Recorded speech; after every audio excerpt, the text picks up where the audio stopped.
Okay, we've got Bagumi666 who said, narratively speaking, if we went through a WoW version of FF14's 1.0 Calamity reset, how would you do it? How would I do it's tricky. I mean, given what's been set up, to be honest with you, I would... you know what? This would be so cheap, and this would be like such bad narrative design that it'd be very transparent. It's like Zovaal's going to do his thing, but some character comes in, we defeat Zovaal, and we get his power, and the thing's going to explode or something if we don't use the power. So somebody's just a snap decision got to be like, oh shit, the Sepulchre, the first one's going to blow up and end all creation. My wish is take us back in time 5 years. Whoop. And then you're, back to the end of Legion or something. But that would not be good storytelling, right? Because that would just be throwing everything that they've tried to do, all those themes and stuff, out of the bin, all that character progression out of the bin. I think you could see how a lot of people will just want to say, delete Shadowlands because we don't explore the afterlife, actually. That's got big implications in the world building. We could go back to Azeroth. We're like, oh yeah, I was just talking to your dead cousin, by the way. He was just over there, above Icecrown, and people just want, BFA to go away. But I don't think that'll happen. So it's tricky. I think a good way to do it is probably some large disaster that's heavily tied into the narrative. So, maybe Zovaal actually does win, does get to remake creation or something. It's just tricky because I find it hard to get excited about something where Zovaal is like the Sargeras of the new Calamity setting because Zovaal's really boring to me. I don't know. How would you do it?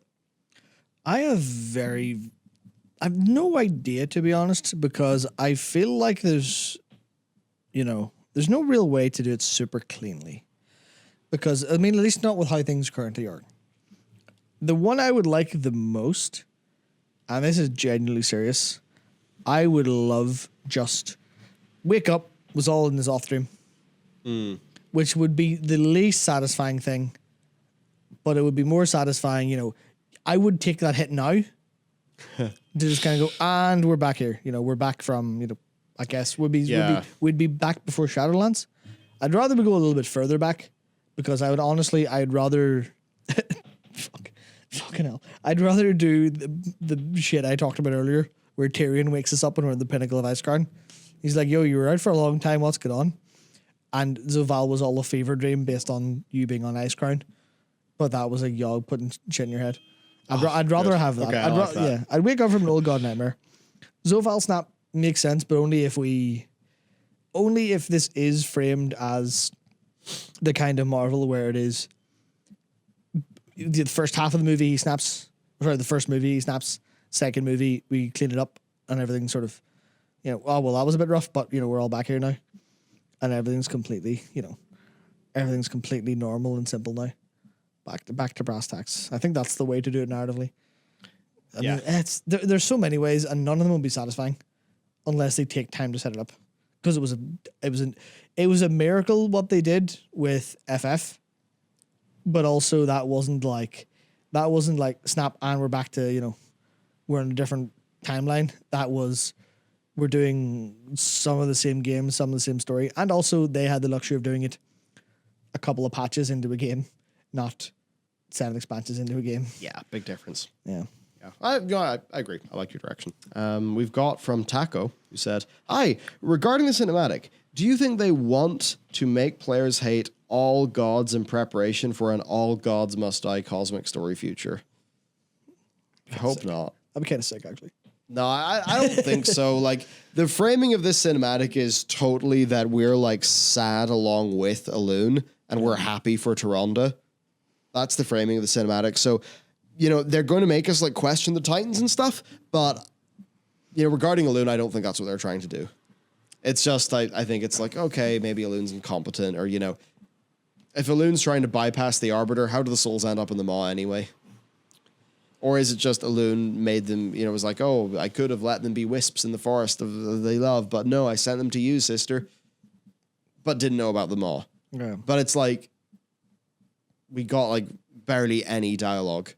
Yeah. So Blizzard actually didn't spend enough time doing scenes of their character. Yeah, because we had a 2-minute cinematic and almost only a little bit of his dialogue. Imagine, done it right. Imagine just any other form of narrative game. Like having its big reveal moments like happen in such a short space of time with so little dialogue. You know, it's like, man, that's just not how you tell a story. Completely unreasonable. Like people laugh about like villain monologues in JRPGs all the time, but I think they're fantastic. At least you know. Yeah, I think they're fantastic. It's literally just, I mean, not all of them are written particularly well, but just the idea of someone standing there and going, well, you know, back when I was a kid, the world was different. The world was, you know, I ultimately decided that the world's not worth existing. So I spent the last 30 years of my life, or maybe I spent the first 100 years of my life devising immortality, and then I spent the next 10,000 building up enough power to make sure I could end existence. You're like, you know what? We may be a plucky group of teenagers about to kill you, but you know what? props for the devotion to your cause. Now we're going to, you know, kill you in some capacity. But I think that stuff actually feels that stuff feels good because it's, you know, because you know what your villains are doing, you know what's happening, you know what all of the characters are thinking and doing. You can get too much of that, but I think too much knowledge and too much like character dialogue is significantly better than not enough, because everyone's just sitting going, what? At least you know what the story is. Yeah. Like, it's funny, there's a comment here in the video that I found. So wait, she empowered Taronda to seek her vengeance, Light Warrior, then takes away that power just before she kills Sylvanas, and then claims it's up to Taronda to, you know, ask for vengeance or renewal. Yeah. Like, actually, you know, you took vengeance from me. I'd like vengeance again, please. Can I have another try? Yeah. Like, yeah, bit weird. Yeah, can I have another shot of that, please? Also, did we talk about this at all? Did we talk about Sylvanas? No. Because if this is intended to take away heat from Sylvanas, I didn't mean that as a joke. To take away culpability from Sylvanas for her causing the fire. It doesn't. But there's something about the emotionality of it that makes me think it's trying to make us feel about Teldrassil again. So when Sylvanas goes, oh, in retrospect, I shouldn't have killed all of the Night Elves. That makes me feel sad. Please, viewer, feel sad for me. I'm having a cry now. And my sister's an image in my head for some reason. And Taronda will come and decide to kill me, but then we'll go, no, renewal is the way, and give me a hug, and it'll be like Sylvanas into the spring of her new life. Like, it feels like that's a possibility that they're aiming for. Yeah. And if that is at all true, they need to really sit down and think about what they're writing, or have someone else read the writing. Like, walk down the street and go, what do you think about this plot bullet points? Just to anyone. Honestly.